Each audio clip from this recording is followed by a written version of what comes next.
వచ్చిరా 2 కోట్లతో 3 కోట్లతో కడతాను రాలేదా? కట్టుమన్నాడు. ఇప్పుడు బిల్రా మందిర్ ఉంది, వాడు బిల్రా ఎత్తుకపోయాడు. దివీస్ కంపెనీ ఉంది కదా, మంచిది పెట్టమనండి. ఏ పేరు పెడితే ఎన్నో ఉంటుంది పేరు, అది శివుడు ఉంటాడు లోపల. ఇప్పుడు మీరు 2 కోట్లు ఇవ్వగలుగుతారా? ఇమీడియట్ గా రాదు, పెట్టుకోమని వాడు ఏమన్నా పూజారి పెట్టి ఇండే ఉండేది కదా. పిల్లలతో పేరు పెట్టి పెట్టుకోండి. మనకు ఒక షెల్టర్ కావాలి, గట్టి కావాలి. 2 కోట్లు ఇచ్చి కడతారంటే హ్యాపీగా మీరు అందరూ యాక్సెప్ట్ చేయండి. ఆ 2 కోట్లకి ఇంకో 2 కోట్లు ఖర్చు పెట్టి నేను చెప్పే ప్రణాళిక ప్రకారం కట్టించుకోండి. అర్థమైందని చెప్పింది. వాళ్ళు దేవాలయం కడతారు, మీరు అండర్ గ్రౌండ్ లో కట్టుకోండి, పైన కూడా కట్టుకోండి. మాకు పైన కావాలని చెప్పండి, దానికి ఇంకో 2 కోట్లు కడుతుంది. ఆ 2 కోట్లు మీరు జమ చేయండి. 4 కోట్లతోని ఈ రాష్ట్రంలోని ఎక్కడ దేవాలయం శివాలయం మీరు తయారు చేసుకుంటే వచ్చే సంవత్సరం కల్లా మీకు శంకుస్థాపన జరిగేటువంటి అవకాశాలు ఉన్నాయి. అందువల్లనే నేను ఇక్కడికి రావడం జరిగిందని నేను అనుకుంటున్నా. బాలనగరం మండలం వస్తుంది తెలుసా? తెలుసు. ఆ బాలనగర్ బ్రిడ్జి కింద అయ్యప్ప స్వామి గుడి కట్టారు తెలుసా? దాని శంకుస్థాపన నేనే. సాయి పోలీస్ ఆయన దానిలో ఉన్నా. అది ఇప్పుడు పెద్దగా అయ్యప్ప స్వామి గుడి 2 అంతస్తులు అయ్యి, దాని పక్కనే సాయిబాబా గుడి. ఇప్పుడు దేవాలయాలన్నీ కూడా ఉన్న, ఇప్పుడు మీకు ఉన్న జాగ్రత్త ఇదే. మీరు బయట వెళ్ళి అన్నదానం పెడతాడు ఊకుంటాడు, పక్కకు రానిస్తారా?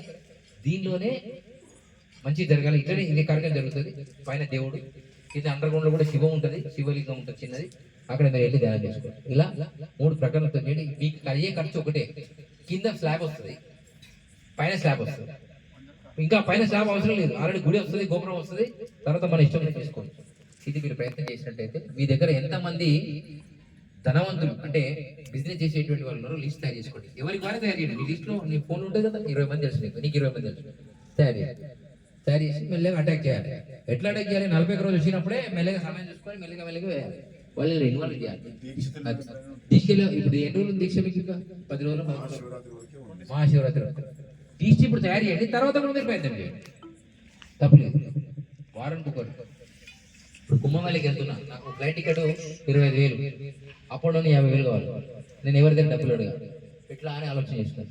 ఒక స్వామీజీ అన్నాడు, స్వామీజీ నీ ఫ్లైట్ టికెట్ నేనే పెట్టుకున్నా, నువ్వు కూడా నాతో రావాలని. స్వామీజీని పైసలు ఇస్తారా? ఆయన స్వామీజీ ఇస్తాడు, ఎందుకంటే నేను ఏమైనా డబ్బు తీసుకోను. నాకేమైనా డబ్బులు ఇస్తా అంటే కూడా ఆయన అనాథాశ్రమం నడిపిస్తాడు అన్నాడు. ఆ స్వామికి చేపిస్తుంటా అప్పుడు. ఏదైనా ఎవరైనా ఇస్తుంటే ఆడు ఏమని చెప్తాడు. ఆయన ఏం చేశాడు, అరే ఏది ఇచ్చినా తీసుకోడు, ఆయన తీసుకుంటాడు కదా. నేను నీకు పెడతలేను, నేను ఫ్లైట్ని పెడుతున్నా, నువ్వు నాకు ఫ్లైట్ రాదు. ఫ్లైట్ తీసుకొని వెళ్ళాడు 2వ తారీఖు. మళ్ళీ నా 22 పోయినా, మరి 2వ తారీఖు రిటర్న్ వచ్చిన. 4 రోజులు కాశీలో ఉన్నా, నా 5 రోజులు 6 రోజులు కుంభమేళలో. ఎవరైనా ఇలాంటి భక్తులకు ఫోన్ చేస్తే ఫ్రీగా భోజనం పెట్టించిన విశ్వ పరిషత్ ఆఫీసులో తీసుకుంటారు. అంటే మానవ సేవ మాధవ సేవలో ఉండాలి. గురు సేవను మరవకూడదు, గురుతత్వాన్ని మరవకూడదు. ఆ గురువు ద్వారా నీకు ఏం దొరికితే దాని ద్వారా గురువును సేవిస్తుండాలి. గురువు యొక్క లక్ష్యాన్ని నెరవేర్చేటువంటి కార్యక్రమం జరగాలి. నేను వీరబ్రహ్మేంద్ర స్వామి అనే గురువు యొక్క లక్ష్యాన్ని ప్రజలకు చెప్తున్నా. నాకు భోజనానికి కరువు లేదు, సమస్య వస్తే సాల్వ్ చేస్తాడు. నాకు షుగర్ ఉంది, షుగర్ కూడా వేసుకొని కూడా వెళ్ళిపోతుంటా. అంటే ఇవన్నీ ఆ లక్ష్యంలో భాగంగా పనిచేస్తాడు. కాబట్టి మరి మీ యొక్క శివ పూజను కండిషన్ చేయవలసిన ప్రార్థన చేస్తూ ఈ అవకాశం ఇచ్చినటువంటి మీ గురుస్వామికి, మీ భక్తులందరికీ, చోటుపల్లి వాసులందరికీ కూడా టీవీ ఛానల్, ఈ ఛానల్ పేరు మన ఊరు మన ముచ్చట్లు. చాలా కష్టపడుతాడు. పోయిన సంవత్సరం కూడా గట్టిగా మాట్లాడిన వీడియోలన్నీ వైరల్ చేసేసాడు. ఎంతమందికి వెళ్ళి తెలియదు కానీ చేసేయండి. రేపు రాబోయే కాలంలో దాన్ని కూడా మీరు తీసుకోండి. మీరు అందరూ ఒకసారి సెల్ ఫోన్ చేయండి, ఒకసారి సెల్ ఫోన్ లెటర్ ప్యాడ్ చేయండి, సెల్ నంబర్ కూడా ఒక నంబర్ చెప్తా.